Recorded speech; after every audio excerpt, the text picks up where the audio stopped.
Today in the show, we're going to talk about some of my recommendations of comics for anime fans.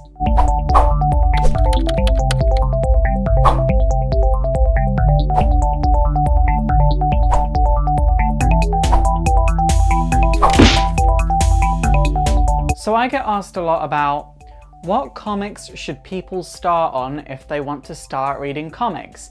And the other week I noticed a lot of the people that are asking this are already anime fans, which kind of makes things a lot easier. But I have also noticed, not just on YouTube, but outside of YouTube as well, a lot of the times when people that watch anime or read manga go into reading comics, they're expecting the same experience as anime or manga, and it's really not. So you can't really go into it expecting the exact same experience. Generally in anime or manga, you'll have a cast of about 3 to 6 characters, and their stories are structured in a way of story arcs. And all of these story arcs are relatively self-contained. Obviously, with both DC and Marvel publishing in extended universes, this is kind of hard to find, but it's not totally unheard of. There are quite a few stories in DC and Marvel that are very self-contained. In fact, a lot of the most famous comic book stories of all time are self-contained stories that are set in the DC or Marvel universes.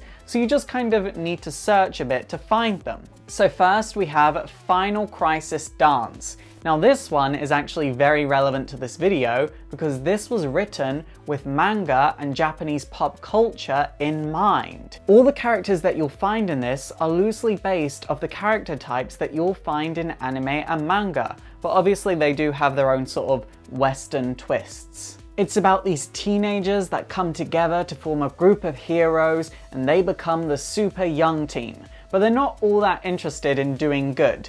They want fame. These characters have some of the most memorable names in all of comic book history, like their leader is called Most Excellent Superbat.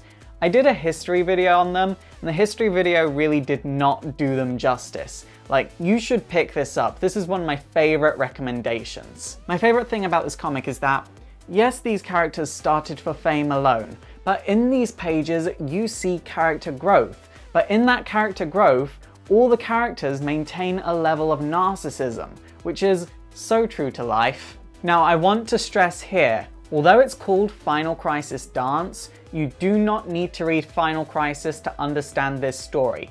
You could just buy this collected edition alone. And the good thing about this team is that this is it. Final Crisis Dance is it. This super thin book is it. You don't need to read anything else. It's super short and it will be a super good introduction. Next we have Sandman and all the Sandman spin-offs. Now this might surprise some people who know what Sandman is about, but hear me out. Sandman is a story set in the mainstream DC universe, yes, but you can't get more self-contained than Sandman.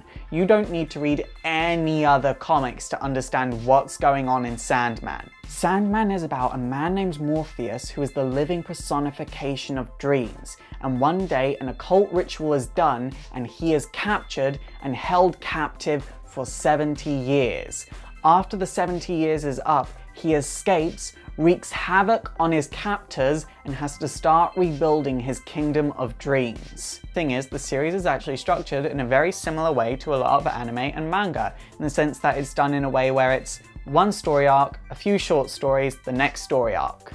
The great thing about Sandman is that it changed the comic book industry. Like, it was the first ever comic written in history where no one else other than Neil Gaiman, the original writer of Sandman, is allowed to touch these characters.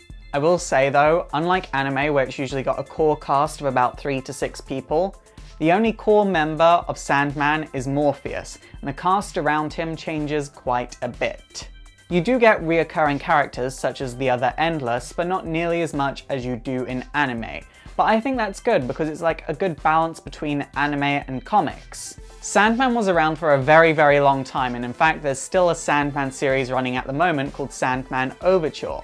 But if you're unsure, I would say pick up the first collected edition, Sandman Preludes and Nocturnes, and then kind of go from there.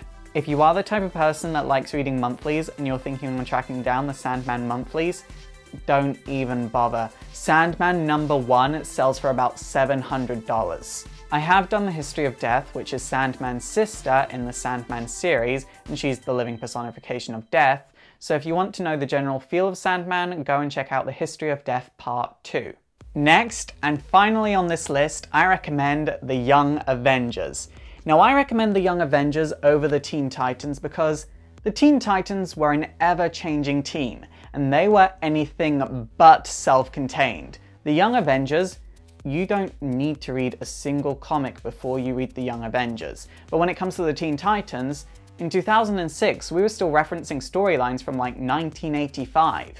The Young Avengers, however, only started up in 2005, so you can get all the comics very, very easily, and the cast has been really consistent. Only a few members of the team have left since they started up in 2005, which is kind of insane to think about, but also really good. The Young Avengers is about a group of young superhumans who all team up through various circumstances and become the Young Avengers. It's really self-explanatory. The first run only ran for 12 issues, so you can either get it in 2 collected editions or this big fat-ass single collected edition that has all 12 issues inside of it. In the Young Avengers, there is something for everyone, and you will find yourself relating intensely to at least one of the characters. When I used to let people borrow comics, if people wanted to start reading comics, I used to lend them my Young Avengers comics, but then I don't lend out comics anymore because too many of them got stolen. So in conclusion, if you want something that's kind of like a manga comic hybrid, pick up Final Crisis Dance.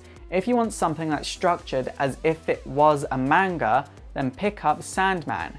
And finally, if you want something that, yeah, it's a comic, but it's got a core central cast that hardly ever changes, then pick up the Young Avengers. It's super effective!